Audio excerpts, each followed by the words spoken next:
Mais Victor Landry ne peut pas répondre. Victor Landry, à cette heure-là, est dans son lit et il dort. Parfois, il a des secousses nerveuses dans son sommeil, mais seulement parce qu'il fait un mauvais rêve. Un rêve où il est assis au bord d'un pré où paissent de grands animaux domestiques.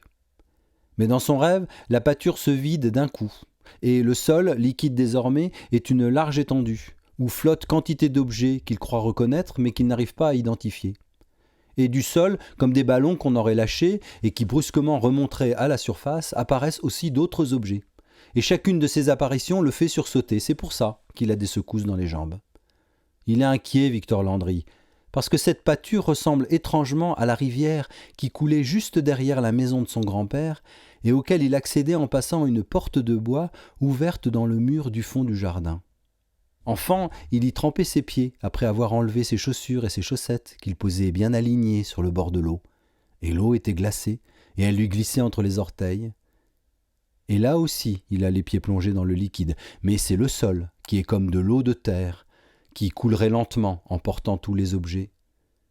Victor Landry est dans cet état de semi-conscience où il ne sait pas qu'il rêve, que tout cela n'est qu'une illusion, mais où il ressent quand même l'étrangeté des choses, leur apparence bizarre. Cette pâture n'est pas la rivière, mais son encombrement par tous ces objets qui se multiplient au point que le mouvement même de l'eau en est presque arrêté, le rend un peu malheureux. Un peu malheureux seulement. Car dans ses rêves, Victor Landry aimerait bien être complètement malheureux ou en colère. Mais il n'y arrive pas.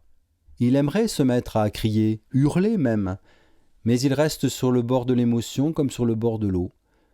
C'est aussi pour ça qu'il a des secousses nerveuses. Car il essaye, mais il n'y parvient pas. Tout cela reste bloqué à l'intérieur. Et soudain, son rêve s'arrête. Enfin celui-là, avec la rivière, la pâture et les pieds dans l'eau. Il se met à rêver de toute autre chose qui n'a rien à voir. Avec rien d'ailleurs. En tout cas, c'est ce qu'il croit. Odile Landry, sa femme, rêve également, couchée à ses côtés. Elle rêve qu'elle court, comme elle n'a jamais couru, alors que dans la vraie vie, elle a déjà du mal à marcher. Elle traverse des campagnes, des villages en courant, des villes en courant. Et chaque paysage, chaque ville est pareille à ses ouvrages illustrés de pays parfaits. Ce sont des visions bucoliques de troupeaux paisibles qui lèvent la tête et la regardent passer en ruminant.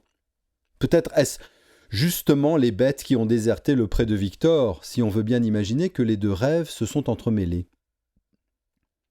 Elle croise des paysans à la mine hâlée par les travaux de la terre, et des femmes portant de grands paniers d'osier, où sont pliés les draps qui recouvriront les lits frais des maîtres de maison.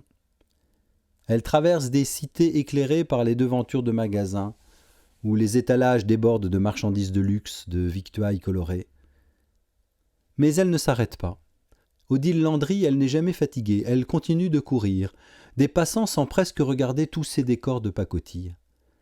Elle a cependant la sensation que les paysages reviennent constamment, sentiment de déjà-vu, prés suivis de villages, suivis de villes, qu'ils se mélangent aussi, les bêtes ruminantes se retrouvant à la regarder de derrière les vitrines des magasins, les femmes se mettant à l'observer, suivies des paysans, formant des foules entières, et ces foules se dressent sur les trottoirs, réduisent petit à petit son passage. Elle court pourtant, car elle réussit à passer coûte que coûte, elle se surprend même à réussir à courir toujours malgré l'encombrement, malgré la foule qui ne dit rien et la serre. Elle manque se cogner au panier d'osier, aux cornes des vaches qui se sont aussi approchées, aux marchandises brandies par les paysans. Et au bout de la ville, de l'avenue qu'elle remonte désormais avec toujours la même détermination, il y a un soleil violet qui se couche. Elle sait que derrière ce soleil violet, derrière cette nuit qui arrive, il y a d'autres paysages peuplés de créatures sauvages. Elle ne sait pas si elle a envie d'y aller. Elle voudrait peut-être s'arrêter. Mais dans les rêves, on ne s'arrête pas. Alors, elle s'élance un peu plus. Et pourtant, la rue s'allonge. Et le soleil descend sans se coucher. Il n'en finit pas de descendre, le temps s'est étiré. Elle ne sort pas de la ville, Odile Landry. Elle court, et la foule la regarde courir. Elle ne se fatigue pas, elle court encore. Mais elle n'avance plus.